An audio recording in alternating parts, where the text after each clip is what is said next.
Okay, welcome to Raptorazor, and we're going to demonstrate how to assemble the big game skinner and the mako. They both come conveniently disassembled in this handy carrying case. You get a Velcro lid on it, and you have the belt loop in the back. Now on the inside, you're going to have the detailed instructions along with care and maintenance, the do's and don'ts of the knife.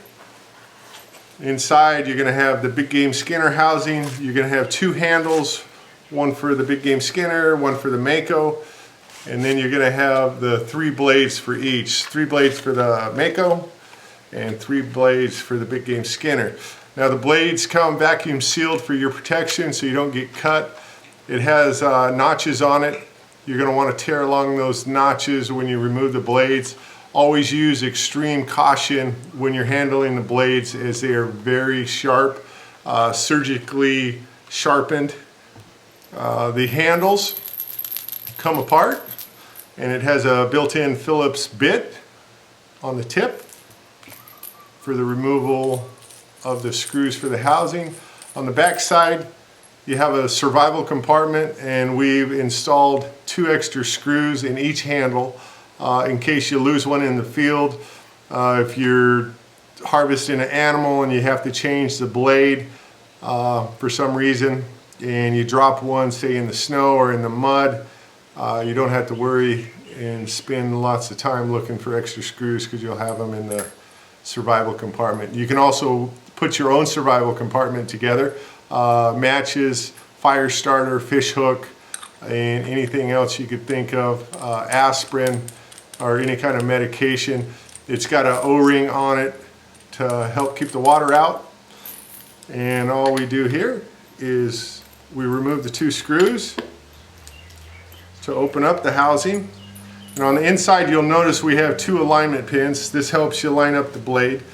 Now with the blade, again, we're going to tear along that notch to open it. And again, use extreme caution when you're handling these. And if you pull from the end of it, you're less likely to cut yourself. And I like to hold them actually at the ends rather than on the blade. And then we simply put it on the alignment pins. We put the housing over the top of it. And when we're screwing these together, we want to make sure that we're not getting any dirt or debris inside the threads. This is made out of aluminum.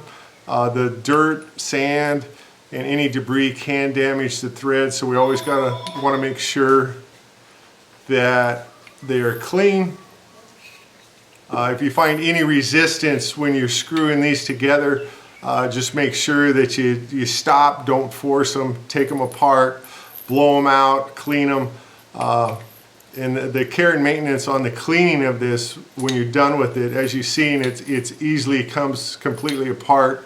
Make sure that when you put the handle back together that you completely dry it out. Don't put it together with moisture inside the threaded part or inside the survival compartment. If you put it together and leave it for a long time, it will corrode on you, and it could be difficult to take apart again. So once we have the blade in, we're going to put the handle through the top of the nick and simply put it on, and that's it. And it's designed to go between your index finger and your ring finger. It's a hook portion. You have the hook portion as your gut hook, and the tip of the blade is round, so it's not going to cut you. It can cut you, so still use extreme caution, but it's not a knife that's going to stab you when you're pulling along the gut hook of the portion. You can run it along your hand, it's not going to cut you. You have the bottom blade for the guided skinner, and it's designed to run the housing along the flesh of the animal as the blade does its work cutting the hide away from the flesh. And then also we designed the radius so we could go around the joint of an animal and spin it 360 degrees around the joint to easily pop off the leg of the animal. So that's the big game skinner. And then we have the mako. And we're going to demonstrate how to put it together. and real simple, you know, done in seconds. We're going to pull that apart, and again we got the alignment pins. We're going to rip on the notch. We're going to pull this out, being careful not to cut ourselves. And we always hold it away from the blade portion of the knife.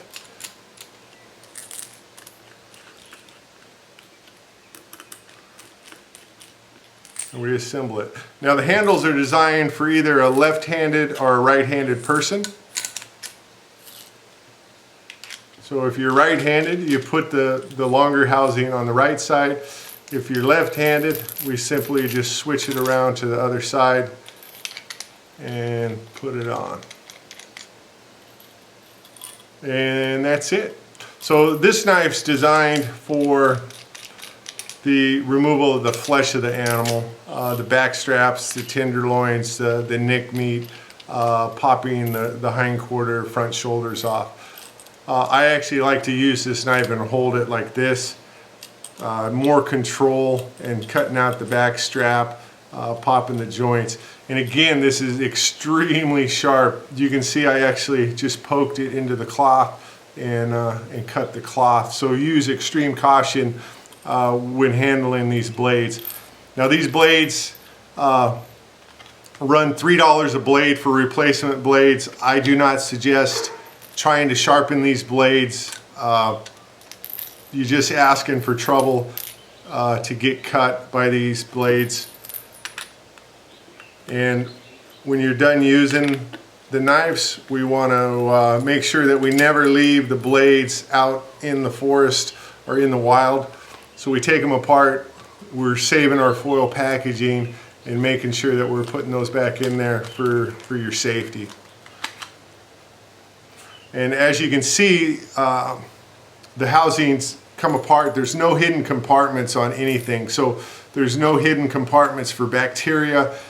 They can easily wash up and you're cleaning them completely. There's no meat or blood that can grow bacteria. And they clean up real nice.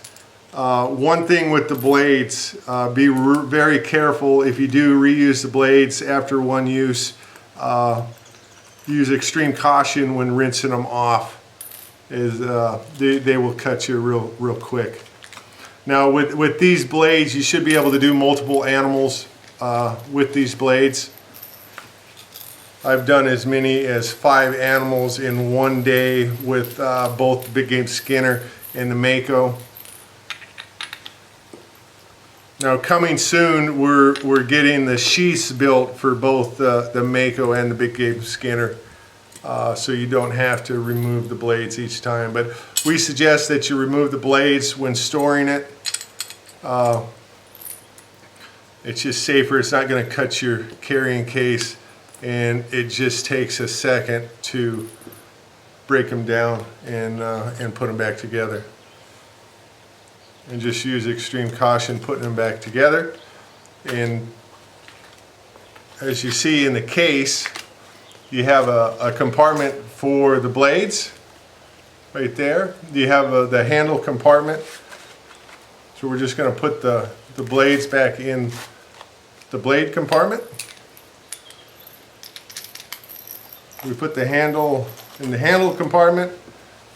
And if you're taking the instructions with you, I suggest putting those in first, then the big game skinner housing, and we're going to pull that to one side, put in the second handle and the mako, and there it is.